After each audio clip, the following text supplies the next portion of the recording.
তাল দিয়ে যে এত সুন্দর দানাদার মিষ্টির মতো গুড় তৈরি করে নেওয়া যায়, তো ভিডিওটা না দেখলে তোমরা বিশ্বাসই করতে পারবে না। তালের গুড় খেতে ইচ্ছা হচ্ছে, তো এইভাবে কিন্তু তৈরি করে নিয়ে খেতে পারো। দেখো, অনেক সময় বাচ্চারা কিন্তু বায়না করে তালের গুড় খেতে চায়, তো তোমরা কিন্তু এইভাবে তৈরি করে নিতে পারো। দেখো কত সুন্দর হয়েছে। নমস্কার বন্ধুরা, আমি জ্যোৎস্না মল্লিক। আমার পল্লীর জননী কুক সেন্টারে সবাইকে স্বাগত জানাই নতুন একটা পর্ব দেখার জন্য। দেখো, আজকে আমি গুড় তৈরি করব তাল দিয়ে, পাকা তাল দিয়ে। এখন তো পাকা তালের সিজন কিন্তু শেষের পথে, তো এই শেষ সিজনে তোমরা তো একটু গুড় তৈরি করে নিতেই পারো। দেখো একেবারে কি সুন্দর কালার হয়েছে, একেবারে দেখা যাচ্ছে কিন্তু তালেরই কালার। দেখো, আর ছেনটা তো পুরো পাকা তালের ছেন। তো ভিডিওটা প্রথম থেকে শেষ পর্যন্ত দেখো, আশা করি তোমাদের ভালো লাগবে। ভালো লাগলে একটা লাইক করে দিও আর বন্ধুদের সাথে শেয়ার করো। নতুন বন্ধুরা আমার চ্যানেলটা সাবস্ক্রাইব করে পাশে থাকা বেল আইকনটিতে ক্লিক করে দেখো। তো কথা না বাড়িয়ে চলো মূল প্রসেসে যাওয়া যাক। আমার এই গুড়টা তৈরি করার জন্য কিন্তু লাগবে একটা তাল। তার জন্য দেখো একটা তাল নিয়েছি। তালটা এবার খোসাটা ছেলে নিতে হবে। এর আগে কিন্তু তালের পাল্প বের করার জন্য ভিডিও আমি দিয়েছিলাম, সে ভিডিও চাইলে তোমরা দেখে নিতে পারো। কিন্তু আজকে লাগবে আমার একটা পাতলা রস। এর জন্য আবার একটু দেখাচ্ছি। খোসাটা আমি দেখো পুরো ছেলে নিয়েছি। এ দেখো খোসাটা ছালা হয়ে গেছে, আর ভিতরে মাছ ছিল একটা, সেটা ফেলে দিয়েছি। এই আটিগুলো একটু চটকিয়ে নিলাম, নিয়ে এবার জল দিয়ে একটা পাতলা রস বের করে নেব। আর আজকের এই তালটা দিয়ে কিন্তু দুই রকমের রেসিপি আমি দেখাবো। তোমরা দেখো, আমি একটা গুড় তৈরি করব আর একটা তৈরি করব মিষ্টি। আজকে শেয়ার করব গুড় তৈরি করা, আর পরের দিন শেয়ার করব মিষ্টি, সেটাও তোমরা একটু ভিডিও দেখে নিও। তো দেখো, আমি এবার জল দিয়ে দিলাম। তাল চটকিয়ে নিয়ে এবার দিয়ে দিলাম জল। দেখো, জল দিয়ে আমি চটকে পাতলা একটা রস বের করে নেব। আর এত তাল কিন্তু লাগবে না, আমি আর যেটুকু রস লাগবে সেটুকু নিয়ে বাকিটুকু আমি ছেঁকে তুলে রাখবো ফ্রিজে। এই যে দেখো, আমি তালটা একটু নিয়ে নিয়েছি। এই যে দেখো, চটকিয়ে জল দিয়ে চটকে খানি নিয়ে নিলাম। তো আমার কিন্তু লাগবে পাতলা রস, আগেও বলেছি, জাস্ট একটু ফ্লেভারের জন্য। তো বুঝতে পারছো তাল দিয়ে গুড় তৈরি করা হবে, সে কিরকম হবে তো তোমরা কিন্তু দেখতে থাকো। আর এই গুড়টা যদি তৈরি করা যায় না, তো তোমরা কিন্তু মুড়ি মেখে খেতে পারবে, চিড়ে মুড়ি রুটি পরাটার সাথে কিন্তু খাওয়া যাবে। তাছাড়া তোমরা যদি চাও যে পিঠা পায়েসও কিন্তু করা যাবে, তালের ফ্লেভার আসবে। তো দেখতে থাকো কিভাবে তৈরি করি, কেউ কোথাও যাবে না। দেখো, তালটা কিন্তু রসটা কিন্তু বের হয়ে গেছে। এবার আমি এটা সেঁকে নেব। তার জন্য নিয়ে নেব পুরো একটা সুতি কাপড়। এবার দেখো, কড়াইটা নিয়ে নিলাম, নিয়ে এর উপরে একটা সুতি কাপড়, একটু পুরো ধরনের সুতি কাপড় দিয়ে এবার এই তালটা আমি ছেঁকে নেব। দেখো কিভাবে ছেঁকে নিয়ে একেবারে পাতলা রস বের করে নেব। তো দেখতে থাকো। এই যে দেখো, যেভাবে চেপে রসটা বের করে নেব। তো একবারে কিন্তু হবে না, 2-3 বার কিন্তু এটা চেপে চেপে বের করে নিতে হবে, শুধুমাত্র জাস্ট রসটা। ঘন তালটা লাগবে না। এই যে দেখো, পাতলা রস কিন্তু বের হচ্ছে, আর এই সুতি পুরো কাপড় লাগবে। তারপরও 2-3 বার আমি এটা ছেঁকে নেব, ছেঁকে রসটা বের করে নেব। এই যে দেখো, ছেঁকে নিয়েছি, এর ভিতরে দেখো কত ঘন হয়ে গেছে। তো এটা আমি বের করে বাকিটুকু আবার নিয়ে নেব। এই যে আমি খুলে নিলাম, বাকিটুকু কিন্তু একইভাবে ছেঁকে নেব।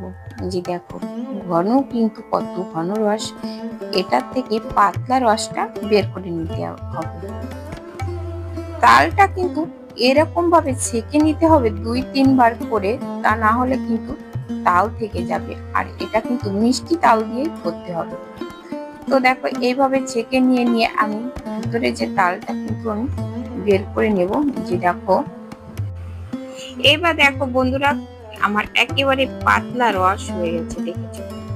এই পাতলা রস দিয়ে আমি দেখো কিছু রেখে দিলাম আমি মিষ্টি তৈরি করার জন্য, আর এই যে কিছু রস নিয়ে নিলাম। আমি এটা দিয়ে আজকে গুড় তৈরি করব। তো তোমরা দেখতে থাকো। এবার জাল করে নিচ্ছি, একটু গরম করে নেব। এই যে উপরের যে ময়লাটা দেখো, এটা কিন্তু ফেলে দিতে হবে।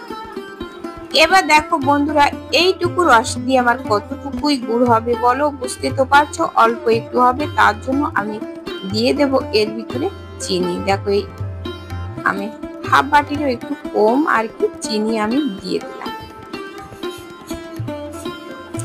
চিনিটা দিলে কি হচ্ছে, একটু বেশি হবে আমার। তাছাড়া দেখো তালেরই তো ফ্লেভার আসবে, যেহেতু তালের রস দেওয়া, তালের ফ্লেভার এখানে আসবে। তো দেখো চিনি দিয়ে কিন্তু আমি এটা জাল দেব। আমরা বাজার থেকে যে গুড় কিনে খাই, ওই গুড়ের ভিতরে কিন্তু চিনি মেশাই দেয় ব্যাপারী যারা, তারা যারা ব্যবসা করে তারা তো দিয়ে দেয়। কিন্তু আমরা যদি বাড়িতে এইভাবে তৈরি করে নিতে পারি, খাঁটি জিনিসটা কিন্তু পাওয়া যাবে। তো দেখো তালেরই তো ফ্লেভার আসবে, আর কত সুন্দর হয় আমার এই গুড়টা তৈরি। তো তোমরা দেখতে থাকো। আর এই গুড়টা দিয়ে কিন্তু পিঠা, পায়েস কিন্তু যেটা খুশি সেটা তৈরি করে খেতে পারবে। আর তালের ফ্লেভার আসবে তো অপূর্ব হবে। আর এই যে দেখো পাশে যে ময়লা উঠছে না, এটা না তুলে ফেলে দিতে হবে। এই ইউটিউবে মনে হয় আমি প্রথমবার এইভাবে গুড় তৈরি করছি।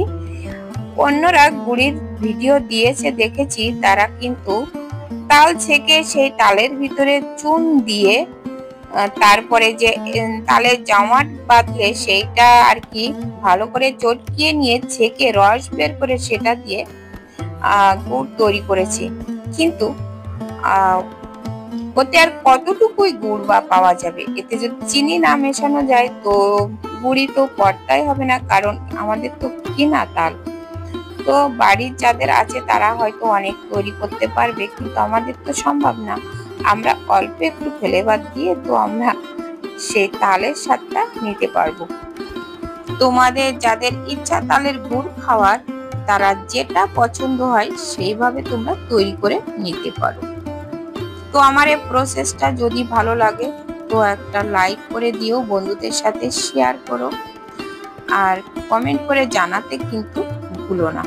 আর নতুন বন্ধুরা আমার চ্যানেলটা সাবস্ক্রাইব করে পাশে থাকা বেল আইকনটিতে ক্লিক করে রেখো, তাহলে পরবর্তী ভিডিও আপলোড হলে নোটিফিকেশন অতি সহজে পৌঁছে যাবে।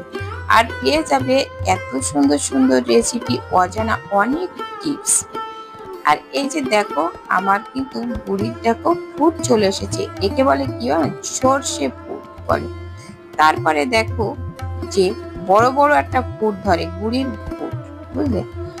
সেই ফুটটা ধরলে অমনি নামিয়ে নিতে হয়। যেহেতু আমি ছোটবেলায় অনেক দেখেছি খেজুরের রস জাল করতে, আমাদের অনেক খেজুর গাছ ছিল। তো যাই হোক, গুড়ির ফুটটা তো তদ্রূপই। তো দেখলেই বুঝতে পারছো, যেহেতু এতে চিনি দেওয়া আছে তো বেশি জাল করা যাবে না। এই যে দেখো ফুট চলে এসেছে, বড় বড় যখন ফুটটা আসে তখনই কিন্তু নামিয়ে নিতে হবে, তা না হলে কিন্তু পরে বেশি শক্ত হয়ে যাবে, আর কিন্তু মানে জামাট হয়ে যাবে অনেক বেশি। তো দেখো এরকমই পাতলা রেখেছি, একটু পাতলা রাখতে হবে, হাতে অল্প একটু তার মতো আসবে। তো যাই হোক দেখতেই পাচ্ছ, এবার আমি এটা সেই বাটিতে নামিয়ে নেবো। দেখি বাটিতে কতটুকু হয়। চিনি তো ওই বাটির কতটুকু দিয়েছিলাম, তো দেখো কতটুকু হয়। হাফ বাটিরও কম দিয়েছিলাম তো চিনি। তো দেখো এখন কতটুকু আমি গুড় পাই, এই যে দেখো। তো বুঝতেই পারছো দেখো বেশি হয়েছে কিনা। দেখো হাফ বাটির অনেকটাই বেশি হয়েছে। এবার এটা ঠান্ডা করতে হবে। ঠান্ডা করার পরে কোন পজিশনে যায় সেটা তোমাদের সাথে শেয়ার করব 1 ঘন্টা পরে। এই যে দেখো বন্ধুরা, 1 ঘন্টা পরে আমি ফিরে এলাম। যে দেখো বাটি উপর করছি, পড়ছে না কিন্তু, একেবারে জমে গেছে, মানে পুরোপুরি জমিনি এখনো। এখনো এই যে দেখো কেমন দানা হয়েছে, মানে মিশ্রির মতো দানা হয়েছে। দেখো কত, এটা মিশ্রির পাকটা অন্যরকম, সেটা আমি পরে দেখাবো। তো এটা তো আমি গুড় তৈরি করতে চেয়েছি, তো এজন্য আমি নরম রেখেছি। তো দেখো কত সুন্দর হয়েছে, আর এত সুন্দর, মানে কি বলবো, শুধু শুধু খাওয়া যাবে, এত সুন্দর ফ্লেভার এসেছে, মানে অন্যরকম একটা স্বাদ।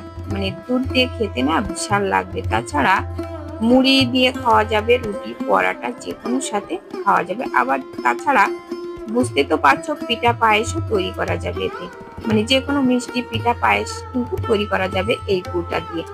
তো বন্ধুরা, তোমাদের কাছে ভিডিওটা কেমন লেগেছে কমেন্ট করে জানাতে কিন্তু ভুলো না।